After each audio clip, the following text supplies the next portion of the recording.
Okay, so we're gonna have Seuss and Paolo facing off the almighty Eggplant Master, Mr. Goblin and Norviks.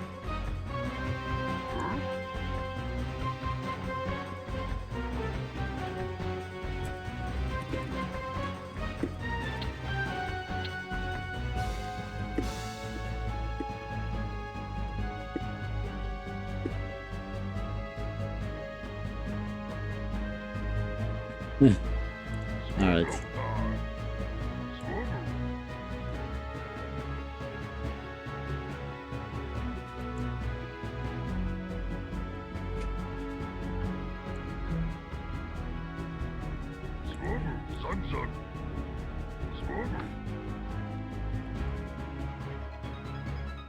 Alright, good luck, have fun everybody, may the best team win or not. Have a wonderful match, and I'm gonna be muting myself in Discord, and if you guys are listening to the Twitch, make sure your volume is to 0 or that you're not listening to me when I'm giving away informations like where players start and stuff like that. So, starting at the top side in white and partnering with Norviks.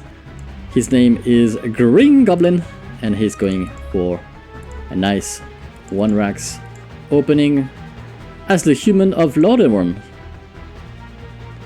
And his partner is none other than Mr. Norviks in orange, playing at the bottom side, and playing the Alterac humans going also for a 1 Rax opening.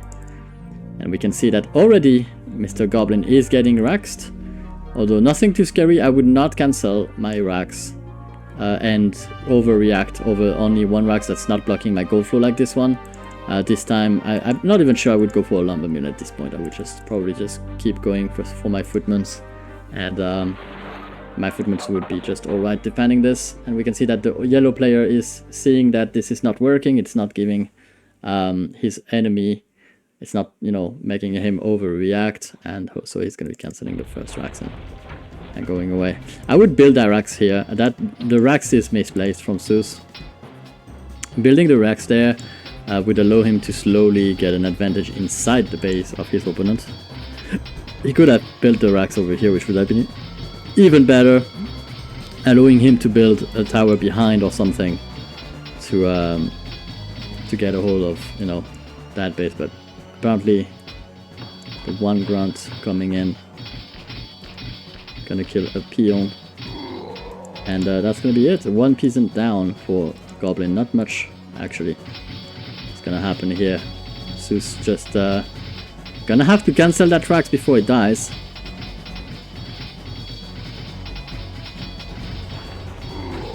And Paolo says, great Seuss.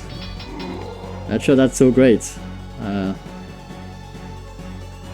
Yeah, that's a lot of early resources indeed.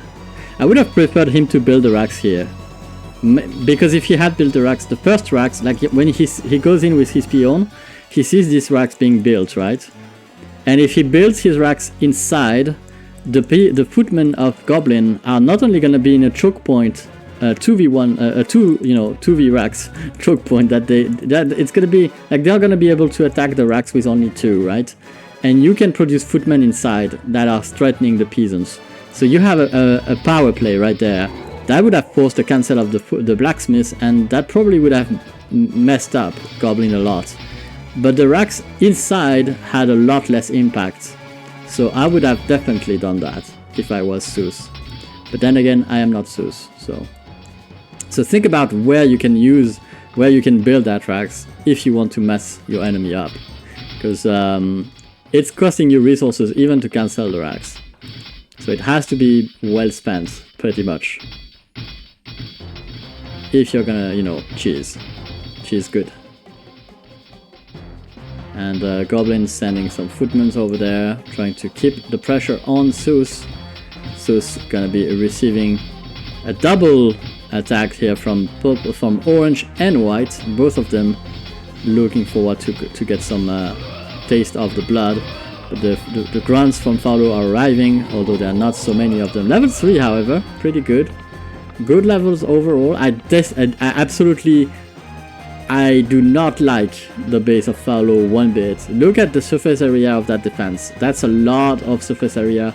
If they get the hits Like if they get attacked, Paulo is in big trouble. And now that Seuss has made a cannon tower to defend himself, Paulo is gonna be attacked.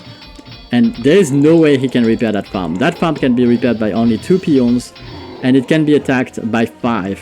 5 footmen can attack that farm. Only 2 peons can repair it. The surface area is horrendous. This is looking super scary.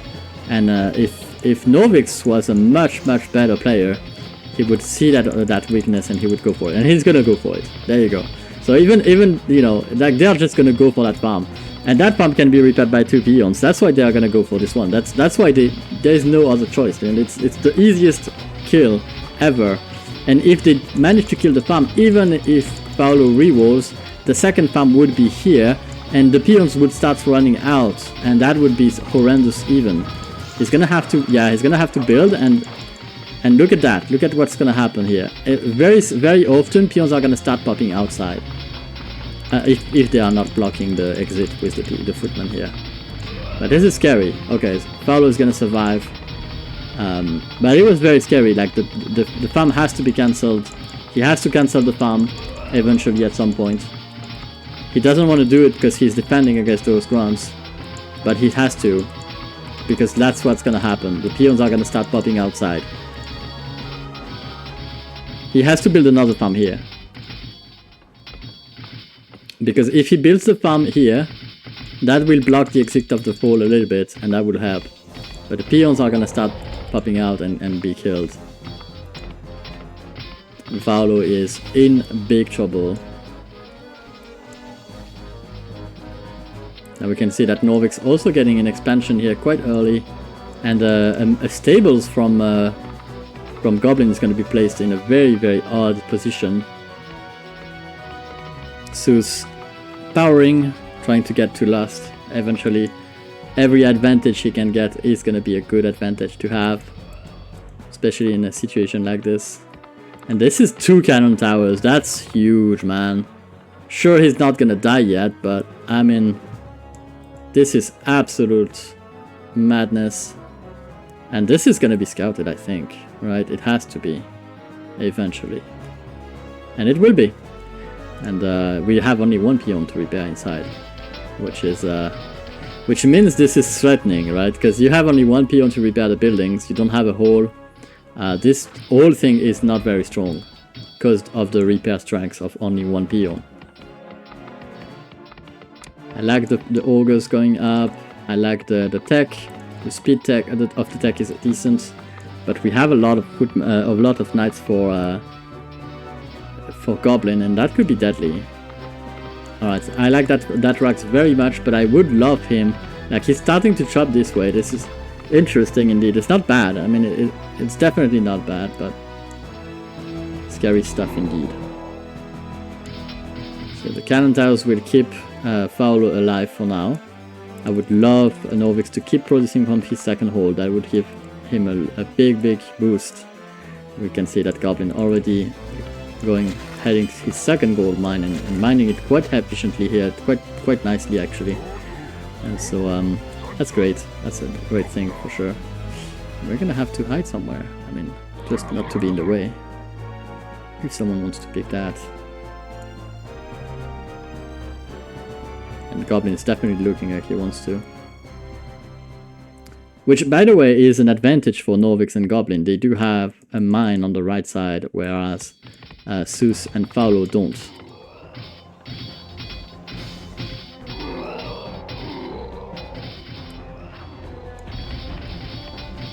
But they have lost. Eventually they will have. And the cannon tower really doing a lot of damage, plus the catapult here, meaning those knights are gonna be damaged as well. Okay, we have level 6.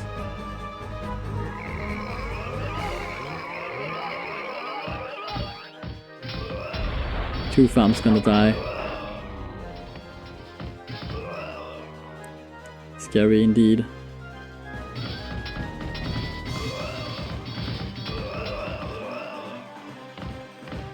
Last strong.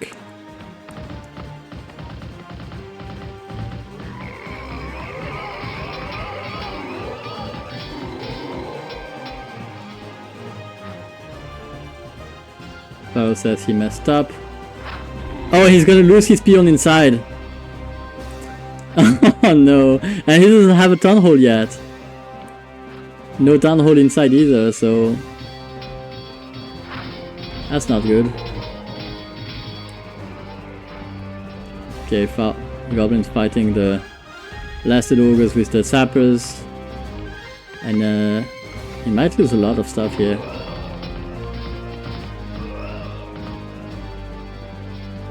Although he has the most gold, doesn't have a very efficient way of spending it right now.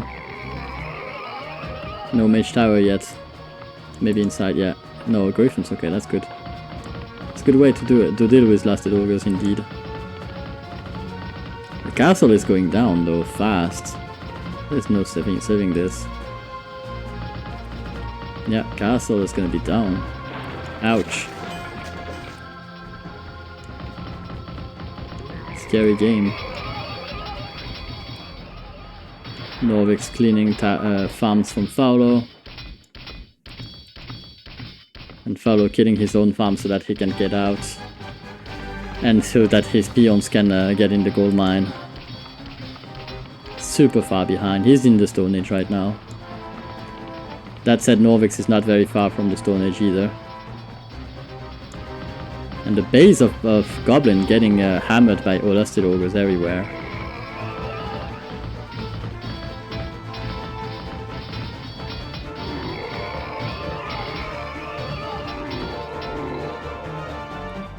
Okay, so Goblin's gonna survive, but he lost his fortress. He lost his blacksmith, which he has to rebuild. If he wants to make knights, that is. And now he has to get some stuff out in the air because obviously Seuss is gonna start mining here, that expansion, which is a very, very important expansion. Probably the most important thing there is on the map right now, and the Goblin knows it. Goblin's gonna try and send some stuff to it.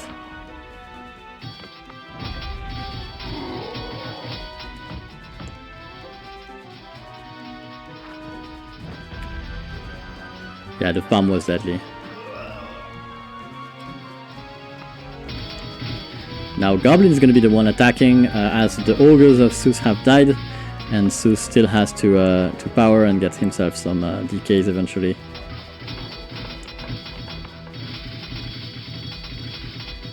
If he can keep the fortress though, he has a small advantage. Fortress gives you plus 20 gold for every trip your peons are performing from the mine.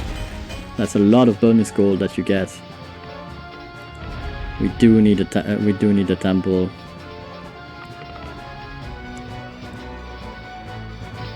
Falo saying he's dead.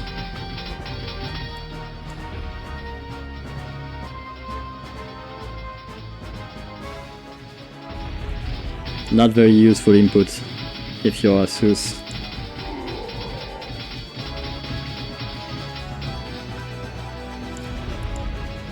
We have coil, we have a DK, we can kill that bird. But can we save this? I mean, do we have enough gold? Also, the mound is starting to take damage. Yeah, we need to keep that ogre alive though. We can't fight yet.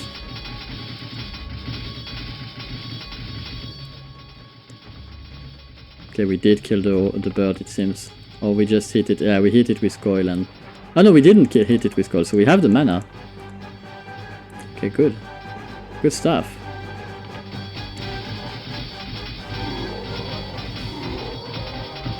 Follow.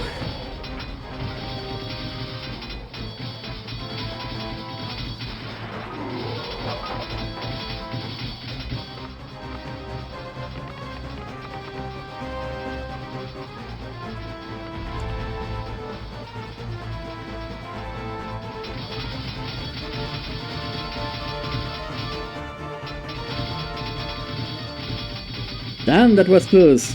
That was close. He, like, Seuss did a lot of damage to Goblin here, killing almost all the tech buildings except for the lumber mill. The 3 racks cancel was pretty bad. If you watch the replays later on, Seuss, I give you some ideas that you can have. Like, you could have built only 1 racks and you would have messed up Goblin a lot more. than what you just did. Because it cost you more than it cost him. But after that you managed to pull back. You managed to get to last and damage him a lot. But eventually he had the gold, so